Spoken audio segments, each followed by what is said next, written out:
ఓం అస్మద్గురుభ్యో నమః. శ్రీరంగసింహగిరిదేశికపాదసేవ ప్రాప్తాఖిల ద్రవిడ వేద రహస్యజాతం శ్రీ గౌతమాన్వయజమాశ్రితభాగధేయం గోపాలదేశికమహం శరణం ప్రపద్యే. కౌశికాన్వయ సంజాతం వెంకటార్యతనూభవం వేదాంతాచార్య సత్శిష్యం ఉడయవర్లు మాం భజే. శ్రీమద్వెంకటరంగార్య శిష్యం సచ్చిష్య సేవదిం శ్రీలక్ష్మణార్య విబుధం సంశ్రయే ధీవి దీప్తయే. ఓం అస్మద్గురుభ్యో నమః. భాగవత గోష్ఠికి దాసోహాలు సమర్పిస్తూ భక్తామృతం విశ్వజనానుమోదనం సర్వార్ధదం శ్రీ శఠగోప వాంగ్మయం. ఈ శఠగోపులు అందించినటువంటి వాంగ్మయము భక్తులకి అమృతం లాంటిది అని అన్నీ ఇస్తుందండి. ఎవరు ఏది కోరితే దాన్ని అది అనుగ్రహించడము అనేటువంటిది దానికి ఉన్నటువంటి శక్తి. ఆ శక్తిని ఎవరం కూడా కాదు అనలేము. అది అనుభవ యోగ్యంలో మనకి దివ్యానందాన్ని ప్రసాదించేటువంటి అద్భుతమైనటువంటిది. ఈ నమ్మాళ్ళవార్ల వైభవాన్ని గురించి మనకి కమ్మనాట్టాజ్వాన్ అనేటువంటి మహానుభావులు కూడా శఠగోపరందాది అనేటువంటి దాంట్లో దీన్ని ఒక అమృతంగా, ఒక కల్పవృక్ష పుష్పంగా, ఒక అత్యద్భుత ఫలంగా వర్ణించినటువంటి పాసురాలు చాలా కనిపిస్తాయండి. ఒక్కసారి దాన్ని తలుచుకున్నాము, దాన్ని పారాయణ చేశాము అని అంటే మనకి కామ్యాలు తీర్చేటువంటి శక్తి కూడా తిరువాయిమజకి ఉంది అని చెప్పి మీ అందరికీ అనుభవంలో ఉన్న విషయమే. ఆర్యజ శంగుం విల్లుమెజ ఇది 11 సార్లు రోజుకి 11 రోజులు గనక చదివితే ఏది అనుకుంటే అది అయిపోవడం అనేటువంటిది ఎంతమందికి అనుభవంలో వచ్చిందో. ఇలా ఇంకా చాలా పదులు ఉన్నాయి అనుకోండి. అలాగ సర్వార్ధదం అన్నిటినీ ఇస్తుంది. లౌకికులైతే ఈ కావలసినటువంటి వాటిని కోరుకుంటారు. నమ్మాళ్ళవార్ల వంటి పరమ భక్తాగ్రేసరులు ప్రపన్న జనకూటస్థులు అయితే నాకు మోక్షం తప్ప, పెరుమాళ్ళు తప్ప ఇంకా నాకు ఏమీ అక్కర్లేదు అని అంటారు. అలాంటి నమ్మాళ్ళవార్లు తాము ఒక నాయకీ అవస్థను పొందినప్పుడు ఏ ఏ భావాలని ఎలా ప్రకటిస్తున్నారు, ఆ భావాలన్నీ వాళ్ళమ్మ అమాయకంగా అలా కూర్చుని అలా వింటోంది అని నిన్నటి పాసురంలో చెప్పుకున్నాం. ఒక పరాశర మహర్షి చెప్పిన దాన్ని మైత్రేయుడు విన్నంత శ్రద్ధగా వింటోంది. ఇన్ని విషయాలున్నాయా, నాకు తెలియదులే, ఇలా కూడా ఉంటుందా అని మనసులో ఎన్నో భావాలు ఉన్నాయి. పైకి మాత్రం అలాగా శ్రద్ధగా తల్లి వింటోంది అని నిన్న చెప్పారే. తేరియం తేరాదు మాయో అని అన్నారు. తెలిసిన స్థితిలోనూ చెప్తోంది, తెలియని స్థితిలో కూడా చెప్తోంది. అంటే ఒழிవిల్ కాలమెల్లాం ఉడనాయి మన్రి, సర్వకాల సర్వావస్థలలో సర్వ దేశాలలో ఎక్కడా కూడా కైంకర్యంకి విచ్ఛిన్నము అనేటువంటిది ఉండకూడదు, ఉండదు. అది నమ్మాళ్ళవార్ల విషయంలో మనం ప్రత్యక్షంగా చూసినటువంటి విషయము. నిన్న రోజున ఇదిగో కృష్ణుడే జగత్తునంతటిని సృష్టించాడు అంది. ఒక పుండ్రధారణగా చూస్తే భగవద్భక్తులు వస్తున్నారు అని చెప్పింది. ఒక తులసిమాలను చూస్తే మా కృష్ణుడిదే, ఆయన ధరించేదే ఈ మాల అంటూ ఆనందపడిపోయింది. తెలిసిన స్థితిలో తెలియని స్థితిలో కూడా అలాగే అంటోంది అన్నారు కదా. ఇంకా ఇవాళ పాసురంలో మరిన్ని విశేషాలు చెప్తున్నారు. అవే భావము కొనసాగుతోందండి. సృష్టిలో ఏది చూసినా భగవత్పరంగా సమన్వయించుకోవడం అనేటువంటిది పరమ భాగవతోత్తముల యొక్క హృదయ ఆవిష్కరణము అనే విషయాన్ని మనకి చెప్తున్నారు. 8వ పాసురాన్ని మనం 4, 8వ పాసురాన్ని ఇవాళ మనం చెప్పుకుంటున్నాం. తిరువుడై మన్నరై కాణిల్ తిరుమాలై కண்ணனே என்னும் ஒருவுடை வண்ணங்கள் காணில் உலகு அளைந்தான் என்று துள்ளும் கருவுடை தேவில்கள் எல்லாம் கடல் வண்ணன் கோயிலே என்னும் வெறுவிலும் வீழ்விலும் ஓவா கண்ணன் కజల్గల్ విరుంబుమే. నిన్నటి పాసురంలోనేమో తెరియం తేరాదుం అన్నారు. ఇవాళేమో వెరువిలుం వీழ்విలుం అంటే స్పృహలో ఉన్నా స్పృహలో లేకపోయినా కూడా ఆ సంబంధి సాదృశ్య పదార్థాలని దర్శించినప్పుడు ఆవిడ ఎలా మాట్లాడుతోంది అనేది ఇందులో చెప్తున్నారు. ముందుగా ప్రతిపదార్థాన్ని మనం తెలుసుకుందాం. తిరువుడై మన్నరై కాణెల్. మొట్టమొదట మంచి శ్రీమంతులైన రాజులు కొంతమంది కనపడ్డారండి నమ్మాళ్ళవారికి. నమ్మాళ్ళవార్లకి కాదు, పరాంకుశ నాయకికి కనిపించారు అని. వెంటనే తిరుమాలై కండేనే ఎన్నం. అదిగో శ్రీమన్నారాయణుడు వచ్చాడు, చూస్తున్నా, సేవించేశా, స్వామి వచ్చేశాడు అంటోంది. ఉరువుడై వన్నంగల్ కాణిల్. మంచి రూపంగల వస్తువులు అంటే ఈయన ఏ రంగులో ఉన్నాడో, ఏ రూపంగా ఉంటాడో అలాంటి మేఘాదులన్నీ కూడా కనిపిస్తే ఉలగళనందానెన్నం. లోకాలను కొలిచిన త్రివిక్రముడు వచ్చాడు అంటోంది. ఇది రెండవదండి. మొదటిదేమో రాజులను చూస్తే శ్రీయపతిని చూశాను అంది. ఇక్కడేమో పదార్థాలను చూస్తే త్రివిక్రముణ్ణి చూస్తున్నాను అంటోంది. అండం కాదండి, ఎన్నో తుళ్ళం నృత్యం చేసేస్తోంది, నాట్యం చేసేస్తోంది. కరువుడై దేవిల్గళెల్లాం.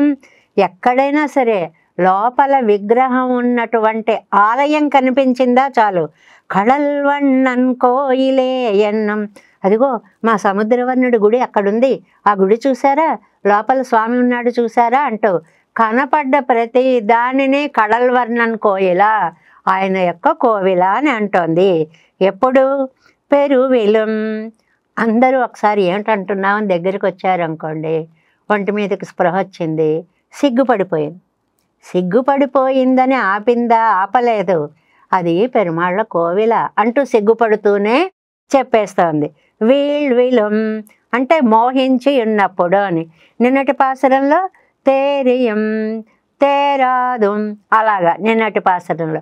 ఇవాళ దాంట్లో వెరువిలం వీజ్విలం ఓవా అంటే వంటి మీకు స్పృహ వచ్చి మాట్లాడినా, స్పృహ తప్పి మాట్లాడినా భగవంతుని యొక్క పాదాలనే ఆశపడుతోంది. కണ്ണన్ కళల్గల్ విరుంబం. కృష్ణుడి యొక్క పాదాలనే ఆశపడుతోంది అంటున్నారు.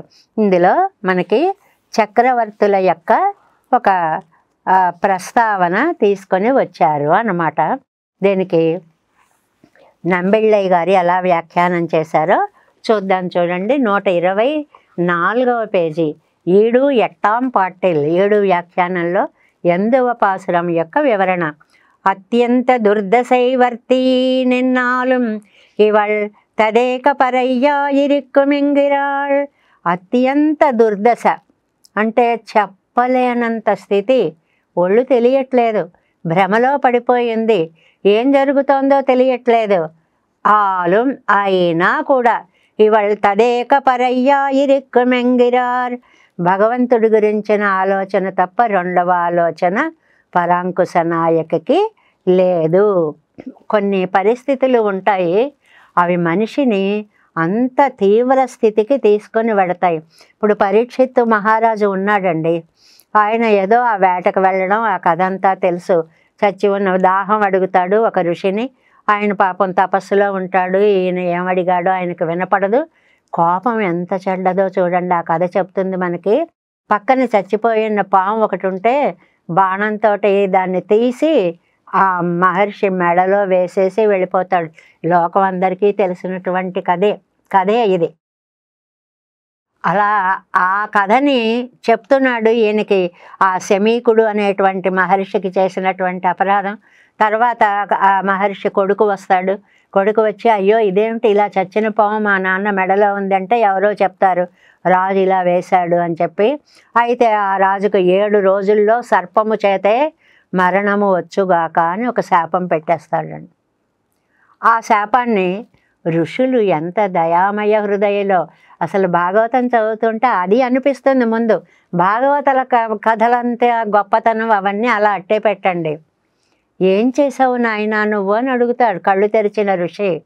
లేకపోతే నీ మెడలో చచ్చిపోయిన పాము వేస్తాడా, వాడు 7 రోజుల్లో పోవాలన్నాను అని అంటాడు. అయ్యయ్యో ఎంత తప్పు పని చేసావు నాయనా, వాళ్ళు రాజులు, లోకంలో ధర్మాన్ని స్థాపించేటువంటి వాళ్ళు. అలాంటి మహనీయులను శపించే హక్కు మనకి లేదు నాయనా, నువ్వు ఈ తప్పు చేశావు అని ఆ రాజుకు తెలియచెయ్యి అని పంపిస్తారండి. అవి విశాల హృదయాలు అంటే. చేసిన తప్పుని రాజుకు తెలియచేయమంటాడండి ఆయన. అలాంటి స్థితిలో పరీక్షిత్తుకు తెలుస్తుంది, నిజమే కన్ను మిన్ను తెలియకుండా ఇలా చేశాను, 7 రోజుల్లో మరణము, ఎలాగా ఇప్పుడు ఏం చెయ్యాలి అంటే ఏదో ఖట్వాంగుడు అనే ఆయనకి ఎన్ని గడియల్లోనో మోక్షం వచ్చింది భాగవతాన్ని వినడం వల్ల, అందువల్ల నీకు కూడా మోక్షం వస్తుందని చెప్తారని ఆ కథంతా చెప్తారే. అలాంటిది తదేక పరయ్యా ఇరుక్కమెన్గిరాడు. ఆ విన్న రోజుల్లో పరీక్షిత్తుటండి భాషపీఠం వేసుకుని కథ వినడం మొదలు పెడితే అటు ఇటు కూడా కదపలేదుటండి, ఆహారం లేదుటండి, నిద్ర లేదుటండి. అలా విన్నట్టండి ఆ కథని.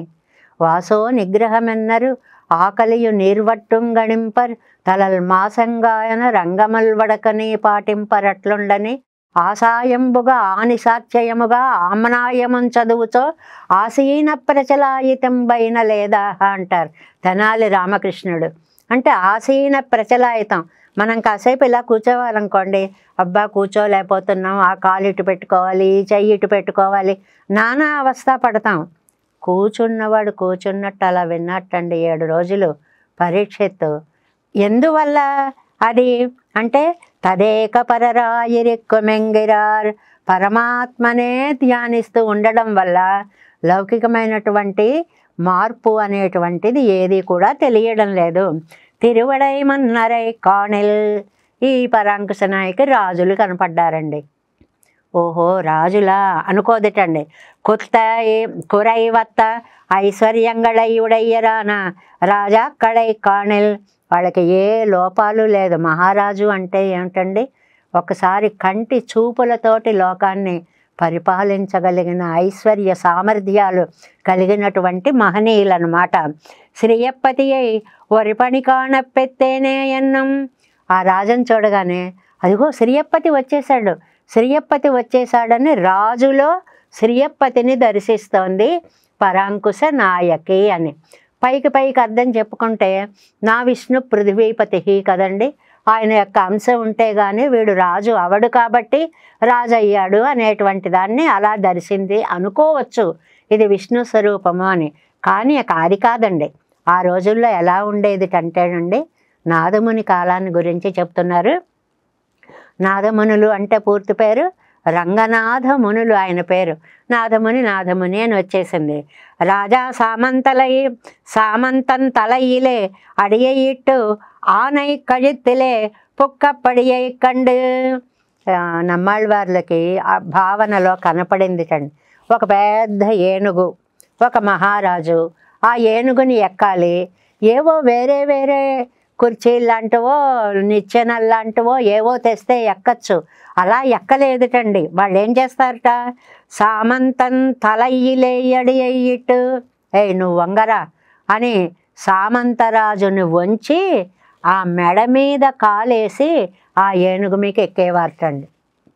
అంత అహంకారం, నేను చక్రవర్తిని అనేటువంటి అహంకారం మనుషుల్ని తన్నుకుంటూ తమ రాజ్యరికాన్ని హోదాని చూపించడం అన్నమాట.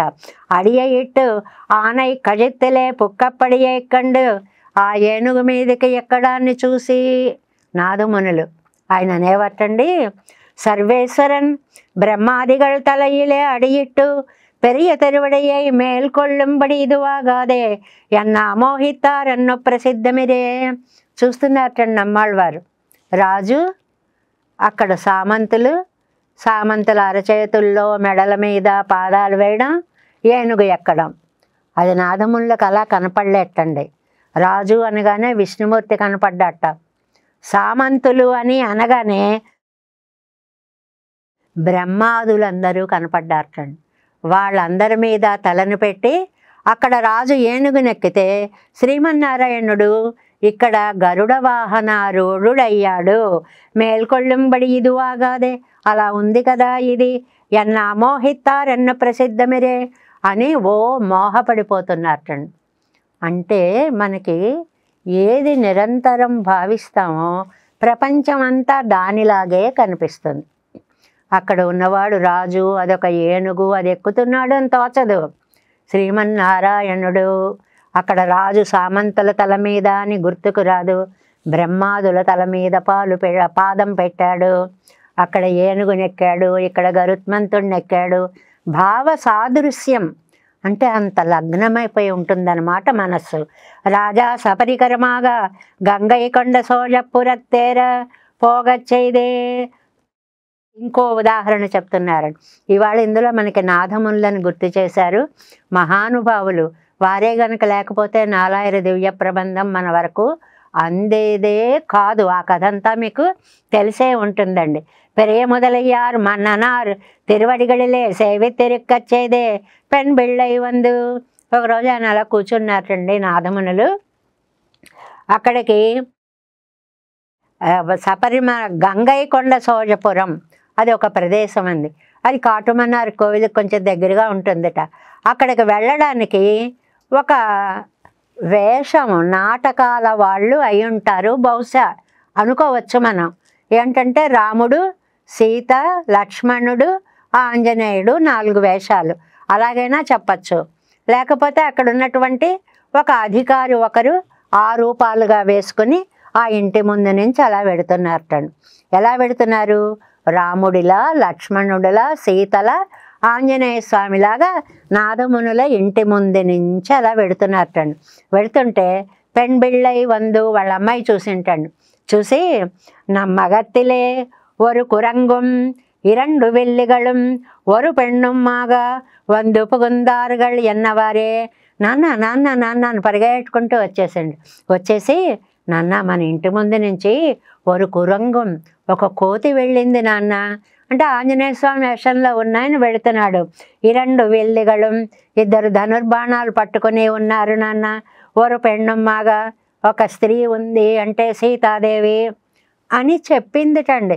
మన ఇంటి ముందు నుంచి వేషాలు వెళ్ళాయి అని చెప్పలా, ఇలా 4 వెళ్ళారు అని చెప్పింది. పెరుమాళం ఇళయ్య పెరుమాళం పిరాట్టియం ఐంద్రవ్యాకరణ పండితునం ఎన్ను బుద్ధి పన్ని పిన్తొడరందు పోయి. అమ్మాయి ఏమన్నావే? 2 విల్లు పట్టుకుని వెళ్ళారా? రామలక్ష్మణులు వెళ్ళుంటారమ్మా. కూడా ఒక ఆవిడుందా? సీతాదేవే ఉంటుంది. కోతి కూడా ఉందా? దానికి ఏమన్నారో చూడండి. ఐంద్ర వ్యాకరణ పండితనం నమో నమో మారుతి నత గుణములు కలిగినటువంటి కరుణామతి నవవిధ వ్యాకరణ శాస్త్ర నైగమాంత ధృతమతి అని 9 వ్యాకరణాలు నేర్చుకున్నటువంటి మహానుభావుడు అండి ఆంజనేయ స్వామి. ఎలా మాట మాట్లాడాలో రామాయణంలో ఎవరిని చూసి నేర్చుకోవాలి అంటే ఆంజనేయుణ్ణి చూసి నేర్చుకోండి అని రామచంద్ర స్వామి ఇచ్చిన సర్టిఫికెట్ అండి. ఏంటంటే నానృగ్వేద వినీదస్య అనేటువంటిది ఆ శ్లోకాలన్నీ ఉన్నాయి కదా. అన్ని వేదాలు చదువుకున్న వాడికి కానీ ఇంత బాగా మాట్లాడడం చేత కాదు అనేటువంటిది. అందువల్ల ఇక్కడ ఏమంటున్నారు? ఐంద్ర వ్యాకరణ పండితనం నేను బుద్ధి పన్ని పిన్తొడరందు పోయి. ఆహా, రామలక్ష్మణుల, సీత, వెనకాల ఆంజనేయులా ఎటెళ్ళారమ్మా అని లోపల నుంచి నాదముళ్ళు పరిగెత్తుకుంటూ వచ్చారటండి. అవసాన కాలం, అది చివరి దశ. ఓపిక లేదా ఆయనకి, ఇంట్లోంచి పరిగెట్టుకుంటూ మున్నే పోయి గబా ఎటెళ్ళారని చెప్పారో అటువైపు వెళ్ళిపోయారు. పోగిరారుగళ్ అన్న కేట్కు ఇలా వెళ్ళారండి అని చూపిస్తారు ఎవరెవరో. వెళ్ళేటప్పటికి కీజై వాసలిలే సెన్నావారే, ఇదిగోనండి ఈ గుమ్మల్లోంచి ఇలా వెళ్ళిపోయారు అన్నారు ఎవరో. ఇప్పటి పోగిరవరుగళై కండి కోళో, ఏమండి గుమ్మల్లోంచి ఇలా బయటకు వెళ్ళిపోయారట మీరు చూసారండి అని ఆ గుమ్మం దాటాక అవతల వాళ్ళని అడిగారటండి. ఎండ్రు వాసలిలవరుగళై కేట్క, వాళ్ళని అడిగేటప్పటికి అవరుగళ్ కండిలో మెన్నా, అబ్బే మేము ఎవరిని చూడలేదండి అన్నారు. దైవం అందరికీ కనిపిస్తారండి? వాళ్ళకి కనపడలేదు. ఆ అమ్మాయి ఏం అదృష్టం చేసుకుందో, ఆ అమ్మాయిలో ఆ రామచంద్ర సన్నిధానత్వం అనేటువంటిది కనపడింది. ఊహలో మనకి నాదమునులకి సాక్షాత్తు పెరుమాళ్లే వచ్చినంత దివ్యానందం కలిగింది. అదువే హేతువాగా తిరునాట్టుకెజందరుళినారిరే, అదే కారణంగా తిరునాడు అలంకరించారు. అయ్యో రామచంద్ర, సీతాలక్ష్మణ సమేతుడివై మా ఇంటికి వచ్చావా, ఆంజనేయ స్వామితో సహా ముందు నుంచి వెళ్ళావా, నిన్ను చూడలేకపోయానే రామచంద్ర రామచంద్ర అంటూ పడిపోయారటండి. అంతే, ప్రాణాలు పోయాయి. ఇక్కడ ఎందుకు ఈ కథని చెప్పారు? సాదృశ్యార్థము, ఒక పాయింట్ని మనం చెప్పుకుంటూ వస్తున్నాం. సంబంధార్థము, సాదృశ్యార్థము అని. ఈ వేషాలు వేసుకునే వీళ్ళని చూసి ఆ పరాత్పరుడిగా అనుకున్నారు నాథమునులు.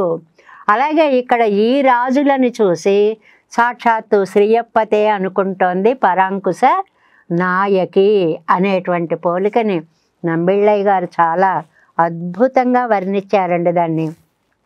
తర్వాత 125వ పేజీలో ఉరువుడై వണ്ണంగళ్ కాణెల్, ఇంకా స్వామి ఇలాంటి రంగు ఏదైనా చూస్తే నీలం కువళై కాయ ఉరుప్పెర వెజిదిన చిత్రం ఇవత్తై కాణెల్, ఏదైనా నీలంగా ఉందండి, ఏదైనా కువలయం అంటే నీలి కలువ ఒకటి ఉందండి, కాయ అవిసె పువ్వు ఒకటి ఉందండి. ఇలాంటివన్నీ ఆ రంగులో ఉన్నవి కానీ ఆ పుష్పాలు కానీ అవి చూసేటప్పటికి ఒక్కసారిగా ఆ మూర్తి గుర్తుకు వచ్చేసి చిత్రం, అవే చూడక్కర్లేదు, ఆ రంగులతో వేసిన మేళవించినటువంటి ఒక వర్ణాత్మకమైనటువంటి చిత్రాన్ని చూసినా చాలుట. ఇవత్తై కాణెల్ నిరమాత్రతయ్యం మాంసచుషుక్కు విషయమాన సౌలభ్యతయ్యం కొండు. స్వామి, ఈ కంటితో నిన్ను మేము చూడలేం కదా, ఇవి మాంస చక్షువులు. భగవద్గీతలో చెప్తాడు కదండి, నువ్వు అనేనైవ స్వచక్షుష నా తే సాధ్యం, నన్ను చూడడానికి నీకు సాధ్యం కాదు ఈ కళ్ళతోటి. దివ్యం దదామి తే చక్షు, నీకు అద్భుతమైనటువంటి నేత్రాన్ని ఇస్తాను అని కృష్ణ పరమాత్మ ఆయనకి ఇచ్చాడే నాయన, ఈ నయన గోచరుడు అయ్యావా నువ్వు అని సౌలభ్యతయ్యం కొండు. సౌలభ్యతయ్యం, సౌలభ్యత్వం అంటే అందుబాటులో ఉండడం, సులభుడుగా ఉండడం. దాన్ని గ్రహించి గుణాగుణ నిరూపణం పన్నాదే, ఇది అవునా ఇది కాదా అనే ఆలోచన లేకుండా ఎల్లార్ తలయ్యం తిరువడిగళై వైత్తవనెండ్రు, ఒక్కసారి అందరి తలల మీద పాదాలు పెట్టినటువంటి త్రివిక్రమ అవతారం గుర్తొచ్చేసింది. లోకానికి ఉపకారం జరిగింది అంటే అది త్రివిక్రమ అవతారం అండి. పొట్టివాడై వచ్చాడు, ఇంతింతయి వటుడింతయ్యి మరియు తానింతయి నభోవీధి పైనంతయి అన్నట్లు అలా అలా అలా అలాగ వెళ్ళిపోయాడు. రాయి రప్ప కొండ ఏదీ చూసుకోలేదు, అన్నిటి మీద తన పాదాన్ని వాసి ఎర భేదం అనేది లేకుండా పాదస్పర్శ చేయించినటువంటి మహానుభావుడే అని తలుచుకుందిటండి. ఏది?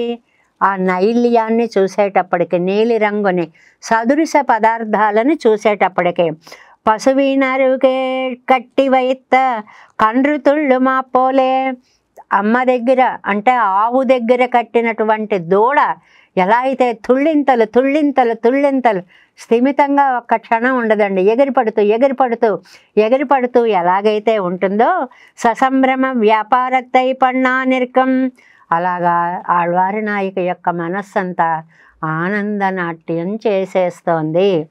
ఏమి చూస్తే? పెరుమాళ్ళలా ఉండేటువంటి ఒక నీల పుష్పాలను చూసిన, అతసీ పుష్ప సంకాశం అని అతసీ పుష్పాలని చూసిన, కువలయాలు నల్ల కలువలను చూసిన, ఏది చూసినా కూడా ఆనంద పారవస్యాన్ని పొందుతోంది. ఇది ఒక పాయింట్. తర్వాత కరు విడై ఇత్యాది, ఇంకా అలా వెడుతుంటే ఏవో చిన్న చిన్న మందిరాలు ఉంటాయి, ఎవరికి ఇష్టం వచ్చిన గుళ్ళు వాళ్ళు కడుతూ ఉంటారు.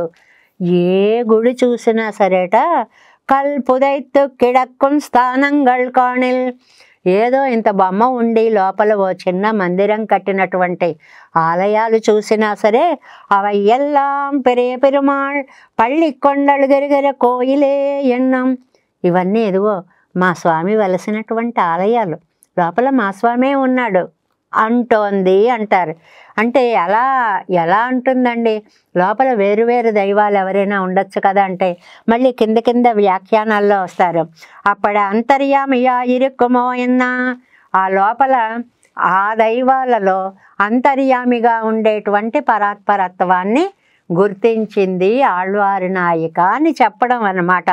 అందువల్ల ఇవత్తుకు ఉళ్ళీడు సర్వేశ్వర నాగయ్యాలే లోపల ఎవరున్నారండి? అంతర్యామిగా భగవంతుడు ఉన్నాడు.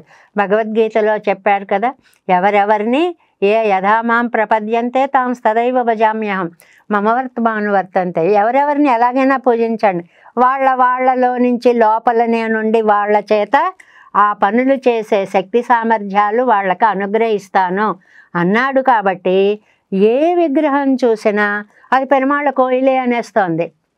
ఆయనకు అంతర్యామిగా పరమాత్మ ఉన్నాడు. కాబట్టి ఇవత్తై కరువెంగిరారు దిశైముగన్ కరుగళ్ విత్తిరిందు పడైతిట్ట కరుమంగళ్యంగిరపడియే.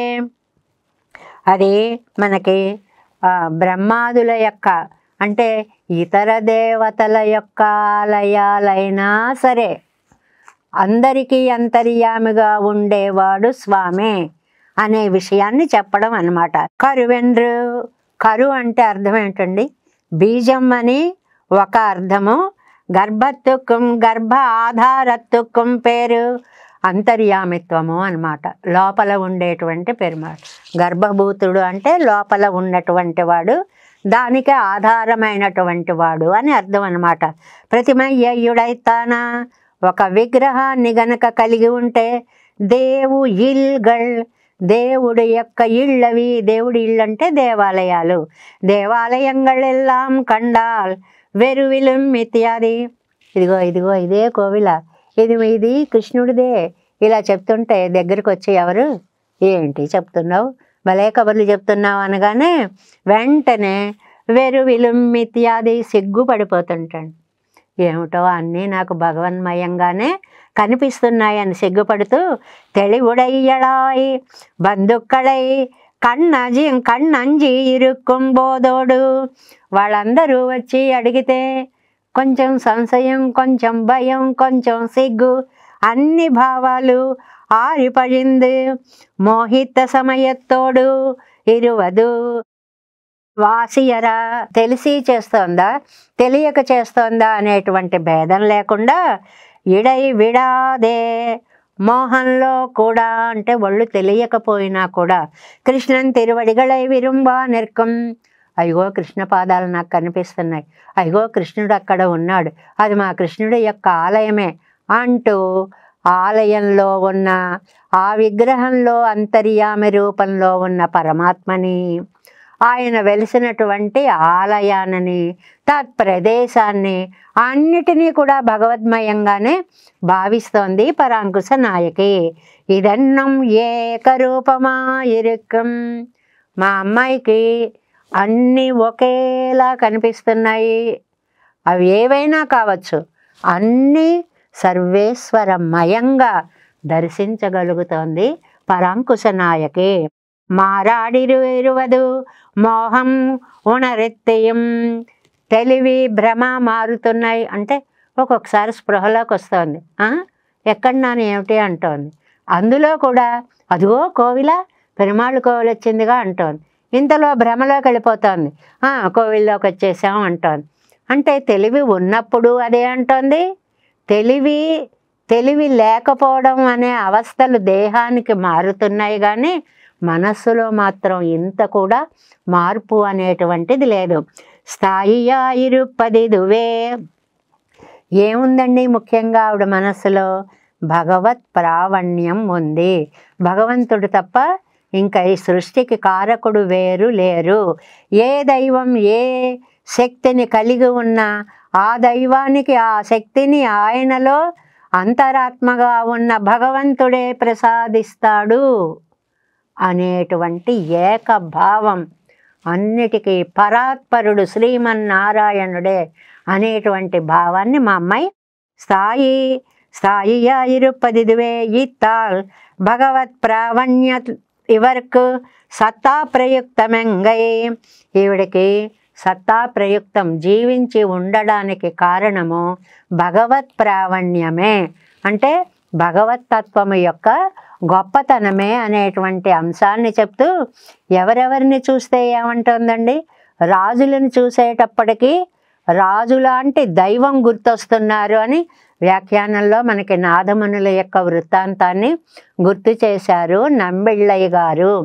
రాజులు సామంతుల తలల మీద వారి యొక్క పాదాలు పెట్టి ఏనుగునెక్కారు అనే దాన్ని అబ్బే ఇది కాదు అని తుడిచిపెట్టేసి శ్రీమన్నారాయణుడు బ్రహ్మాదుల శిరస్సు మీద పాదాన్ని పెట్టి గరుత్మంతుడిని అధిరోహించాడు అనేటువంటి దాన్ని ఆ పాసురం ఎంత అద్భుతంగా ఉందో వీరి వ్యాఖ్యానం కూడా అంత అద్భుతంగా ఉంది అన్నమాట. అంతేకాదండి, రంగులని చూస్తే అలాగా అద్భుతంగా పెరిగిపోయినటువంటి త్రివిక్రమావతార వైభవాన్ని మా అమ్మాయి తలుచుకుంటోంది అని. అంతేకాదు, ఎక్కడ ఏ ఆలయం చూసినా, మందిరం చూసినా, అందులో ఏ విగ్రహం చూసినా కూడా కడల్వണ്ണన్ కోయిలే ఎన్నం చెప్తున్నాం కదా. పాదంలో 3 వంతులు పరాంకుశ నాయకి యొక్క మాట ఎన్నం ఎన్నం ఎన్నం ఇలా అంటోంది అనేది తల్లి యొక్క వాక్యము అన్నమాట. వెరివిలం విజువలం ఓవా తాను స్మృతిలో ఉన్న పిచ్చిలో ఉన్న ఒళ్ళు తెలిసి ఉన్న ఒళ్ళు తేలేకపోయినా కണ്ണన్ కడల్గల్ విరుంబుమే. సారాంశం ఒక్కటే, నాకు ఆ శ్రీకృష్ణుడి యొక్క పాదద్వంద్వమే శరణు, నాకు రెండవది దిక్కు లేదు అనేటువంటి అనన్యమైనటువంటి భక్తి భావాన్ని నమ్మాళ్వార్లు పెరుమాళ్ళ యొక్క పాదాలని స్మరించుకుంటూ ఈ పాసురంలో మనకి ఆవిష్కరించారు అనేటువంటి విషయాన్ని 8వ పాసురంలో తెలుసుకుంటున్నాం. తిరువుడై మన్నరై కాణిల్ తిరుమాలై కண்ணనే ఎన్నం உருவிடை வண்ணங்கள் காணில் உலகு அளந்தான் என்ன துள்ளும் கருவிடை தேவில்கள் எல்லாம் கடல் வண்ணன் கோயிலே என்னும் வெறுவிலும் வீழ்விலும் ஓவா கண்ணன் கடல்கள் விரும்புமே. நம்மாழ்வார் திவ்ய திருவடிகளே சரணம். எம்பெருமானார் திவ்ய திருவடிகளே சரணம். ஜீயர் திவ்ய திருவடிகளே சரணம். ఓం అస్మద్గురుభ్యో నమః. జై శ్రీమన్నారాయణ.